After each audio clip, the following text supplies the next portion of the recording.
तमाम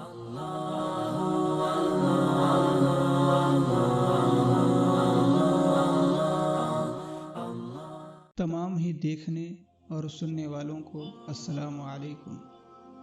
दोस्तों, आपका इस्तकबाल है हमारे यूट्यूब चैनल पर। दोस्तों, दीन इस्लाम की बुनियादी अरकान में अल्लाह व रसूल पर ईमान लाने के बाद सबसे अहम तरीन रुकन नमाज है। इसकी फ़र्ज़ियत कुरान व सुन्नत और इजमाए उम्मत से सराहतन साबित है। इसकी अहमियत का अंदाज़ा आप इन बातों से बखूबी लगा सकते हैं कि बंदे से क़यामत के दिन सबसे पहले नमाज ही के मुतालिक सवाल होगा। और मज़ीद नबी करीम सल्लल्लाहु अलैहि वसल्लम ने अपने इस दुनिया से कूच कर जाने के वक्त अपनी उम्मत को जो आखिरी वसीयत फरमाई थी वो नमाज ही की थी। सहाबाए किराम रज़ियल्लाहु अन्हुम अजमाइन उस शख्स को मुनाफिकीन में शुमार करते थे जो जमात की नमाज में नहीं आता था। इस्लामी निज़ामी इबादात में नमाज की अहमियत का अंदाज़ा इस बात से भी बखूबी लगाया जा सकता है कि कुरान हकीम में 92 दफ़ा 92 मकामात पर नमाज का जिक्र आया है और मुतअद्दिद मकामात पर सीग़े अम्र के साथ सरीहन हुक्म वारिद हुआ है। नमाज ऐसा फरीज़ा है जो अल्लाह पाक ने दिन रात में 5 दफ़ा फ़र्ज़ किया है। कुरान पाक में इसकी बार बार ताकीद की गई है। अल्लाह ताला अपने कलाम में कुछ यूँ फरमाता है, नमाज कायम रखो और रुकू करने वालों के साथ रुकू करो। इसी तरह हमारे प्यारे नबी हज़रत मोहम्मद सल्लल्लाहु अलैहि वसल्लम फरमाते हैं, 5 नमाज़ें अल्लाह ताला ने फ़र्ज़ की हैं। जिसने इन नमाज़ों का वज़ू अच्छी तरह किया और इन्हें बरवक्त पढ़ा और उनका रुकू और सजदा पूरी तरह अदा किया तो इसके लिए अल्लाह ताला के ज़िम्मे ये अहद है कि अल्लाह ताला उसको बख्श देगा, और जिसने ऐसा न किया उसके लिए अल्लाह ताला के ज़िम्मे कोई अहद नहीं, चाहे तो बख्श दे या चाहे तो अजाब दे। हदीस शरीफ में आया है कि बंदा जब नमाज के लिए खड़ा होता है तो उसके लिए जन्नत के दरवाजे खोल दिए जाते हैं और उस बंदे और परवरदिगार के दरमियान पर्दे हटा दिए जाते हैं और हूरे बंदे का इस्तकबाल करती हैं। मुहतरम नाज़रीन, इस्लाम ने आज से 1400 साल पहले जो कुछ बता दिया था, आज की जदीद साइंस इसकी तायद करती नजर आती है। इस्लाम अगरचे साइंस की तायद का मोहताज नहीं और इसका पैगाम अमन व सलामती इतना मशहूर व मारूफ है कि इसे मुस्लिम हो या गैर मुस्लिम दुनिया का हर आदमी तस्लीम करता है। इसी वजह से आज दुनिया में सबसे ज़्यादा तेज़ी से फैलने वाला दीन इस्लाम है। इस वीडियो में आप जानेंगे कि नमाज के कौन कौन से साइंसी फ़वाइद हैं। नमाज के लिए ताहरत कुबरा के साथ साथ वज़ू को भी शर्त करार दिया गया है। वज़ू ताहरत का एक ऐसा इस्लामी इम्तियाजी अमल है जो किसी भी मजहब में नहीं पाया जाता। साइंसी नुक्ता नज़र से वज़ू एक ऐसा अमल है जिससे बदन के वो हिस्से साफ होते हैं जिनके ज़रिए अमराज जिस्म में दाखिल होते हैं। लिहाजा वज़ू करने की वजह से इंसान हर किस्म के जरासीम से दूर रहता है और डिप्रेशन, बेचैनी, बेसुकूनी, नींद की कमी वगैरह जैसे अमराज का खात्मा होता है। दोस्तों, अल्लाह पाक का कोई भी अमल, अल्लाह ताला का कोई भी काम हिकमत से खाली नहीं होता। अल्लाह रब्बुल इज़्ज़त ने हम पर नमाज का फरीज़ा मुकर्रर किया है तो यकीनन इसमें भी हमारे लिए बेशुमार हिकमतें हैं।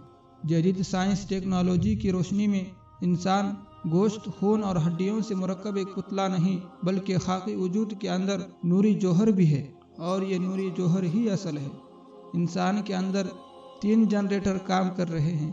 इंसान जब नियत बांधने के लिए दोनों हाथ उठाकर कानों की जड़ों पर अंगूठे लगाता है तो एक खास बरक़ी रव कान की जड़ में मौजूद बारीक रग को अपना कंडेंसर बनाकर दिमाग की तरफ जाती है और उन खलियों को चार्ज करती है जिनको शऊर नज़रअंदाज कर रहा था। और जब ये खलिए चार्ज होते हैं तो दिमाग में एक रोशनी का झमाकर होता है और तमाम आसाब उस झमाके से मुतासिर होकर दिमाग के उस खास हिस्से की तरफ मुतवज्जा हो जाते हैं जिनमें रूहानी सलाहियतें मख्फी हैं। दूसरी तरफ दिमाग से एक बरक़ी रव हाथों में मुंतकिल हो जाती है और जब दूसरे जनरेटर नफ्स यानी ज़ेर नाफ पर हाथ बांधते हैं तो हाथों में मौजूद कंडेंसर से ज़ेली जनरेटर में बिजली का ज़ख़ीरा हो जाता है और ज़ेर नाफ हाथ बांधने की वजह से जिनसी निज़ाम को ताकत मिलती है। जब हम हाथ कानों तक उठाते हैं तो बाजुओं, गर्दन के पट्ठों اور شانوں کے پٹھوں کی ورزش ہوتی ہے۔ دل کے مریض کے لیے ایسی ورزش بہت مفید ہوتی ہے، جو کہ نماز پڑھنے سے خود بخود ہو جاتی ہے، اور یہ ورزش فالج کے خطرات سے محفوظ رکھتی ہے۔ اور سائنسی تحقیق کے مطابق نماز میں قیام سے دل کا بار ہلکا ہو جاتا ہے، کیونکہ وزن دونوں پاؤں پر برابر پڑتا ہے، اور آنکھیں سجدہ گاہ میں لگی رہنے سے دل کی ایک سوئی سہل ہو جاتی ہے۔ انسان میں قوت مدافعت اور اعصاب میں توانائی پیدا ہوتی ہے، اور رکوع سے کمر درد یا ایسے مریض جن کے حرام مغز میں ورم ہو گیا ہو بہت جلد صحت یاب ہو جاتے ہیں۔ نیز رکوع سے گردوں میں پتھری بننے کا عمل سست پڑ جاتا ہے، اور اگر پتھری بن گئی ہو تو رکوع کی حرکت سے بہت جلد نکل جاتی ہے۔ رکوع کے عمل سے پیٹ کے عضلات کا ڈھیلا پن ختم ہو جاتا ہے۔ رکوع کی حالت میں بالائی نصف جسم میں جھٹکے کی وجہ سے زیادہ خون پمپ ہو جاتا ہے۔ اسی طرح قوما یعنی دوبارہ حالت قیام میں آ جانے سے چہرے اور سر کا دوران خون جو حالت رکوع میں بڑھ گیا نارمل ہو جاتا ہے، جس سے شریانوں میں لچک کی استعداد بڑھنے سے ہائی بلڈ پریشر اور فالج کے امکانات کم ہوتے ہیں۔